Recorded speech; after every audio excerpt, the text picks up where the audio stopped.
하나님의 말씀은 출애굽기 33장 4절에서 11절까지의 말씀입니다. 출애굽기 33장 4절에서 11절까지의 말씀 교독하겠습니다. 백성이 이 준엄한 말씀을 듣고 슬퍼하여 한 사람도 자기의 몸을 단장하지 아니하니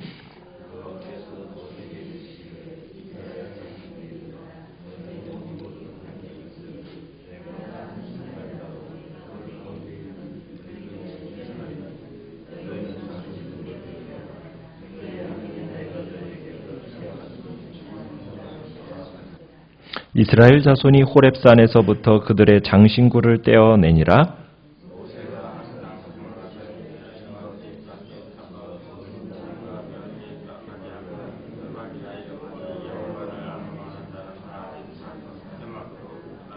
모세가 회막으로 나아갈 때에는 백성이 다 일어나 자기 장막문에 서서 모세가 회막에 들어가기까지 바라보며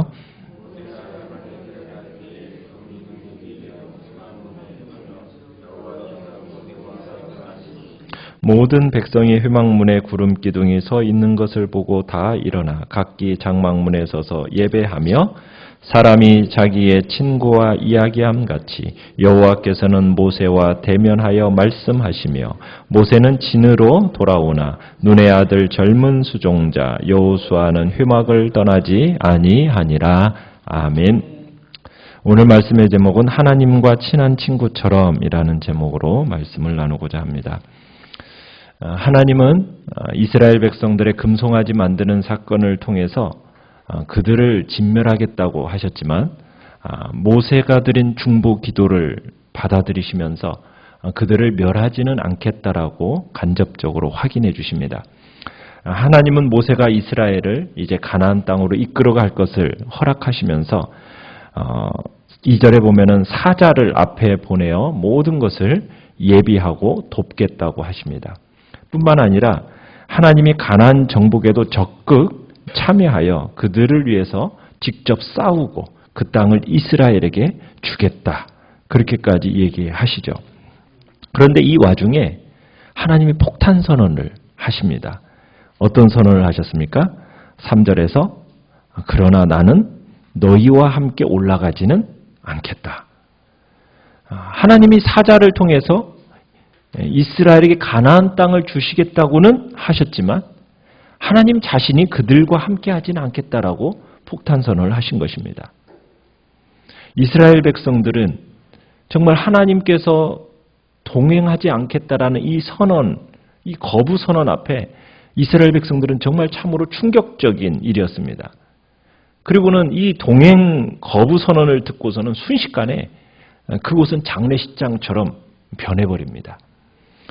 이스라엘은 하나님 앞에서 이제 죄인이 되어 통곡을 합니다. 슬퍼했다라고 얘기하고 있습니다. 이 준엄한 말씀을 듣고서는 정말 이스라엘 백성이 슬퍼하기 시작합니다.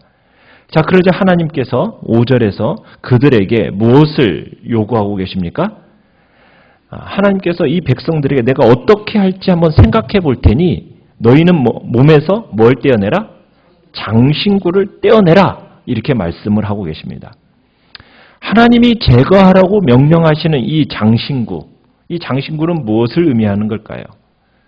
아마도 아론이 송아지를 만들기 위해서 걷어들였던 그 금고리들이 있지 않습니까? 그 금고리들을 포함한 어떤 모든 치장이 바로 이 장신구였을 겁니다. 그런데 이 당시에 장신구에는 각종 형태의 신상들이 아로새겨져 있었습니다. 그 당시 장신구는 우상 숭배를 위한 일종의 신상이었다는 겁니다. 옛날에 우리들의 물건들 속에도 뭔가를 자신을 보호하기 위해서 뭔가 이상한 문형들을 새겨놓거나 아니면 우리 옛날 시대 때도 그런 것들을 새겨놓는 일들이 있었던 것처럼 고대에도 물건들마다 우상들을 조각해 놓는 것입니다. 그러니까 그 우상을 표면에 새겨놓는 거죠. 그러니까 이스라엘 백성들이 그 몸에 단장했던 장신구들은 누구로부터 얻었던 겁니까? 애굽을 떠나면서 애굽 사람들에게서부터 얻었던 장신구들이에요. 그렇기 때문에 우상숭배 문화가 만연해 있던, 배어 있던 그 애굽 사람들의 그 장신구에는 당연히 우상이 새겨져 있었다라는 것은 당연한 겁니다. 그러니까 하나님께서 이스라엘 백성들에게 그런 장신구를 어떻게 하라고요? 제거하라고 명령하시는 겁니다.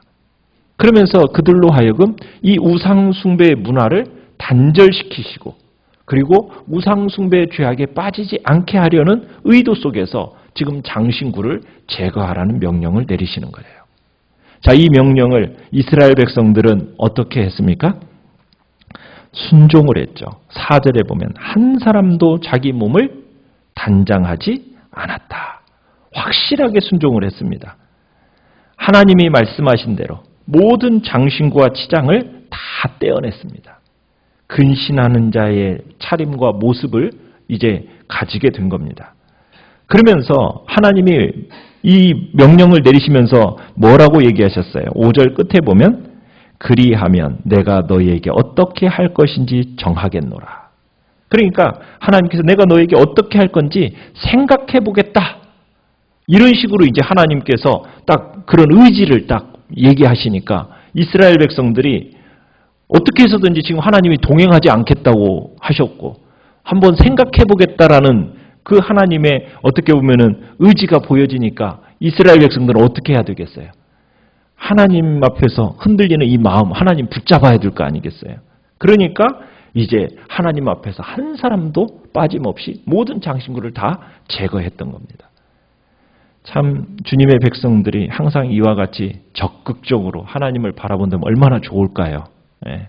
자, 이런 마음으로 살면 좋겠는데 근데 참 그것이 꾸준하지 못한 것이 참 안타깝죠. 우리 성도는 죄나 악의 그 모양이라는 것에 대해서는 가까이에서는 안 됩니다. 장신구를 제거하라. 어떻게 보면은 죄에 대한 경각심을 조금이라도 늦추면은 언제든지 죄라는 것은 우리를 사로잡히게 되어 있습니다. 죄의 요소. 그것이 무엇이든지 우리는 완전히 제거해야 됩니다. 그래서 죄를 범할 가능성을 미연에 방지해야 되는 거예요. 죄의 요소, 죄의 모양, 그거 하나님 앞에서 완전히 제거하면서 하나님의 백성으로서 거룩한 모습을 지켜나가는 것. 이걸 주님은 바라시는 겁니다. 자, 이런 상황을 파악한 모세, 7절에 가보면은 하나님을 찾아 나섭니다. 자, 모세가 장막을 취해서 진 밖에 회막이라고 이름하고 그곳에 장막을 하나 세웁니다. 자, 이 장막은 뭐 하는데 사용이 되어졌습니까? 모세가 하나님과 만나는 장소로 사용이 되어집니다. 어디에 설치가 되었어요? 이스라엘 진영 밖에 설치가 되었어요. 그곳에 하나님의 뜻을 구하거나 말씀을 구하는 자들, 7절에 보면 그렇게 하죠. 여호와를 앙모하는 자들은 이 회막으로 가서 자문을 구했습니다. 그러니까 모세가 하나님을 경배하고 하나님께 기도하기 위해서 임시로 설치된 곳이 바로 이 회막이었어요. 자, 이때는 성막이 있었습니까? 없었습니까? 아직 만들어지기 전이잖아요. 그러니까 하나님의 계시를 받고 세우는 성막과는 구별되는 회막입니다. 그러니까 성막이 자리 잡기 전까지 이스라엘 백성들에게 있어서 종교 생활에 매우 중요한 자리가 바로 이 회막이었던 겁니다.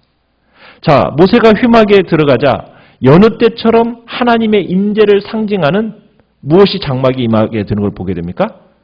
구름 기둥이 그 회막에 딱 내려옵니다. 9절에 보면은. 그죠? 모세가 하나님과 대화하는 동안에는 구름이 항상 그 회막 앞을 이렇게 가렸던 거예요. 자, 이런 광경을 목격할 때마다 이스라엘 백성들은 어떻게 했어요? 자신들의 장막 앞에 딱 나와가지고 하나님께 예배를 드렸습니다. 그러니까 모든 사람이 지켜보는 가운데 하나님과 모세는 긴밀한 대화를 나눴던 거예요. 자, 11절에 가보면은 모세가 회막에서 하나님과 대화하는 모습을 어떻게 지금 표현하고 있습니까? 사람이 자기의 친구와 이야기한 것처럼 여호와께서는 모세와 대면하여 말씀하셨다. 마치 얼굴과 얼굴을 맞대고 속삭이는 것처럼 그런 하나님과의 친밀함이 모세에게 있었다는 거예요. 여기서 얼굴과 얼굴을 맞댄다는 것은 뭐 하나님의 얼굴을 직접 대놓고 봤다는 이 이야기보다는 친밀감을 지금 상징하는 겁니다. 사도 바울이요. 신약성경 고린도전서 13장 12절에 가보면은 이런 체험을 갈망을 했어요. 그래서 고린도전서 13장 12절에 이렇게 뭐라고 하냐면 우리가 지금은 거울로 보는 것처럼 희미하나 그때는 주께서 나를 아신 것 같이 내가 온전히 알리라. 우리 모두 어떻게 보면은 옛적 모세처럼 하나님과 얼굴을 쫙 맞대고 대화하는 그 기대. 여러분 그 기대 속에서 우리는 이제 나아가는 겁니다. 우리가 이런 날을 꿈꾸면서 우리는 살아가야 되는 겁니다. 자, 모세가 마치 자기 친구와 만나 이야기하듯이 정말 서로 마주 보면서 마음을 툭 터놓고 허심탄회하게 대화하는 것. 모세는 자신의 말만 했을까요? 아니죠. 일방적인 이야기가 아닙니다. 대화예요. 하나님과의 쌍방통행입니다. 우리의 기도는 어떻습니까?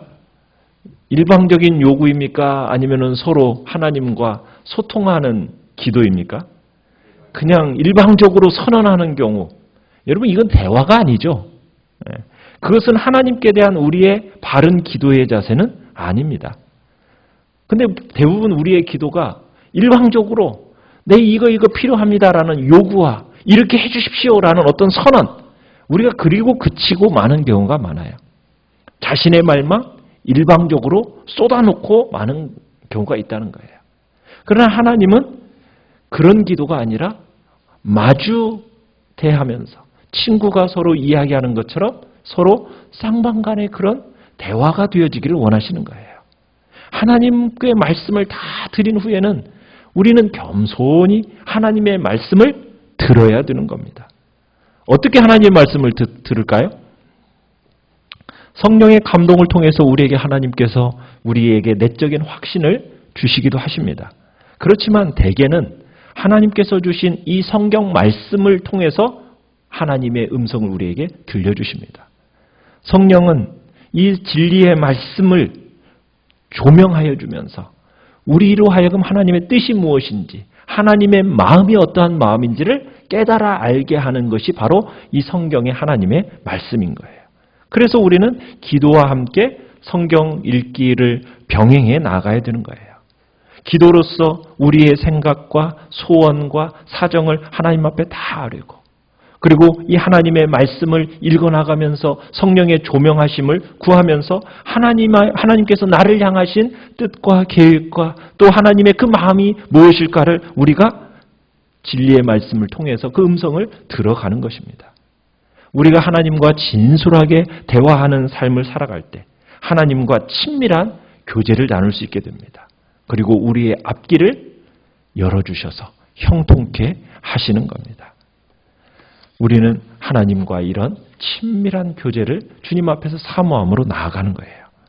자, 하나님과의 대화가 끝나면은 모세는 하나님 이스라엘 백성대로 돌아가서 그 하나님의 말씀을 선포합니다. 자, 그런데 그의 수종자, 그죠? 모세의 수종자 누구입니까?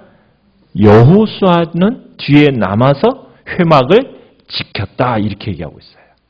그러니까 여호수아는 하나님께 헌신된 생활을 한 겁니다. 아마도 여호수아는 당시 이 회막을 관리하는 중책을 맡아 감당했던 것 같아요. 나중에 성막이 생길 때는 누가 그 성막을 관리합니까? 레위인들, 제사장들과 레위인들을 세우셔서 하나님이 성막을 관리하게 하지만 이 당시 아직 레위인과 제사장들이 세워지기 전에 이 회막 관리는 누가 했어요? 바로 여호수아에게 맡겨서 여호수아가 감당했던 겁니다. 그래서 함부로 이 회막이 오염되거나 부정하게 된 일을 막는 일을 바로 이 여호수아가 감당했던 거죠. 그런데 이처럼 회막을 지키며 관리했던 여호수아, 자, 이 여호수아가 후에 누가 됩니까? 모세의 후계자가 되죠. 이스라엘 백성을 가나안 땅으로 인도하는 이스라엘의 지도자가 된다는 사실입니다. 이것은 우리에게 시사하는 바가 큽니다. 하나님은 당신에게 헌신된 자라. 그런 자에게 하나님께서는 큰 일을 맡겨 그 일을 감당케 하시는 겁니다. 여호수아와 같이 하나님과 가까이 하고 하나님과 거하기를 기뻐하면서 하나님의 장막의 일을 기꺼이 맡아 감당하는 신앙적인 열정이 있는 사람, 그런 사람을 하나님의 백성의 지도자로 세우시는 겁니다. 그러니까 하나님은 어떻게 보면 하나님이 들어쓰시는 사람은 어떤 세상적인 능력을 많이 소유하는 사람을 이야기하는 게 아니에요. 하나님을 앙망하고 하나님의 교회를 사랑하는 사람입니다.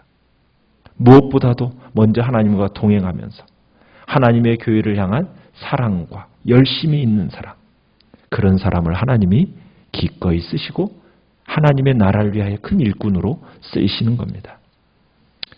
우리는 보통 누구와 자주 대화를 나누기를 원합니까? 주로 같은 또래의 벗이나 아니면은 친한 사람, 나와 말이 또 생각이 통하는 사람들과 주로 자주 대화를 나눕니다. 그러나 그런 대화를 통해 자신의 문제를 해결하고 어려움을 해결하려고 해요. 자신의 앞길을 개척하려고 합니다. 그런 도움을 받기를 원해요. 그러나 우리가 누구보다도 더 많이 대화하고 더 많이 친밀하게 정말 이야기해야 할 대상이 누구입니까? 바로 하나님이십니다. 우리의 문제를 누구보다도 잘 아시는 하나님, 우리의 그 문제를 해결할 수 있는 능력이 있으신 하나님, 그분께 나아가서 그분과 정말 모세가 하나님과 친한 친구와 이야기하는 것처럼 우리 귀한 성도님들도 이 시간 하나님과 친밀한 교제하는으로 나아가기를 간절히 바랍니다. 그래서 주님 안에서 주님과 의논함으로 형통함의 복된 길이 열려지는 은혜가 있기를 간절히 축원합니다.